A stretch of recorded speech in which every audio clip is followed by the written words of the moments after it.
ನೀಲ ಗಗನದ ತೆರದಿ ಆಕಾರರಹಿತ ಇವ, ನೀಲ ಗಗನದ ತೆರದಿ ಆಕಾರರಹಿತ ಇವ, ಇವನೇ ನಿತ್ಯಾನಂದ ಪರಮ ನಿರ್ಗುಣನೋ, ಇವನೇ ನಿತ್ಯಾನಂದ ಪರಮ ನಿರ್ಗುಣನೋ, ಆನಂದ ಯೋಗದಿಂದಿವನೇ ಸರ್ವೇಶ್ವರನೋ, ಆನಂದ ಯೋಗದಿಂದಿವನೇ ಸರ್ವೇಶ್ವರನೋ, ನೆನೆ ಉತ್ತಮೋತ್ತಮನ ಮುದ್ದು ರಾಮ, ನೆನೆ ಉತ್ತಮೋತ್ತಮನ ಮುದ್ದು ರಾಮ.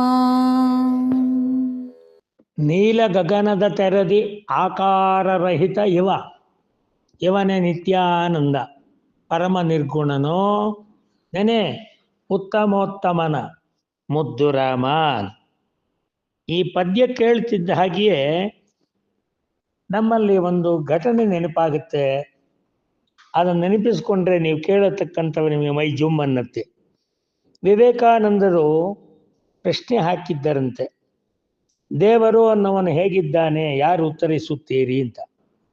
ಅದಕ್ಕೆ ರಾಜಾಜಿಯವರು ಉತ್ತರಿಸಿದ್ದರಂತೆ.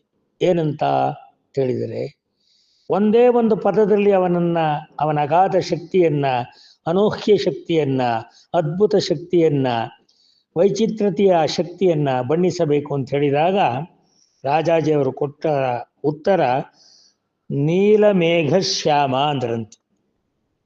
ಹೇಗೆ ಆಕಾಶ ಅಂತಕ್ಕಂಥದ್ದು ನೀಲ ಮತ್ತೆ ಮೋಡಗಳಿಂದ ಆಚ್ಛಾದಿತ, ಮತ್ತೆ ಬಣ್ಣ ಬದಲಾಯಿಸ್ತಕ್ಕಂತಹ ಕಪ್ಪು, ಬಿಳುಪು, ಕೆಂಪುಗಳ ಆ ನಾನಾ ರೀತಿಯ ವೈವಿಧ್ಯತೆಯಲ್ಲಿ ನಮ್ಮ ಕಪ್ಪು ಎಂತಕ್ಕಂತಹ ಕಣ್ಣಿನ ಈ ಬಣ್ಣದ ನಡುವೆ ಬಣ್ಣವಾಗಿ ಕಪ್ಪು ಬಣ್ಣವಾಗಿ ಕಾಣದಲ್ಲಿ ನಾನಾ ಬಣ್ಣವಾಗಿ ಕಾಣತಕ್ಕಂತಹ ಸೃಷ್ಟಿ ವೈಚಿತ್ರ್ಯ ಇದೆಯಲ್ಲ, ಆ ಎಲ್ಲವನ್ನ ಕಾಣತಕ್ಕಂಥ ರೀತಿಯಲ್ಲಿ ಊಹಿಸಲಾಗದ ಹಾಗೆ ಕಂಡ ವಿಸ್ಮಯಕ್ಕೆ ಕೈ ಮುಗಿಯುವ ಒಂದು ಬುದ್ಧಿಯಷ್ಟೇ ನಮಗೆ ಗೋಚರ ಅನ್ನುವ ರೀತಿಗೆ ದೊರೆತಿರುವ ಭಗವಂತನ ರೂಪಕ್ಕೆ ಒಂದು ಪದ ನೀಲ ಗಗನದಿ ತೆರದಿ ಆಕಾರರಹಿತ ಇವ ಅನ್ನುವ ಮುದ್ದುರಾಮನ ಪದ್ಯದಂತೆ ನೀಲಮೇಘ ಶ್ಯಾಮ ಅಂದ್ರಂತೆ.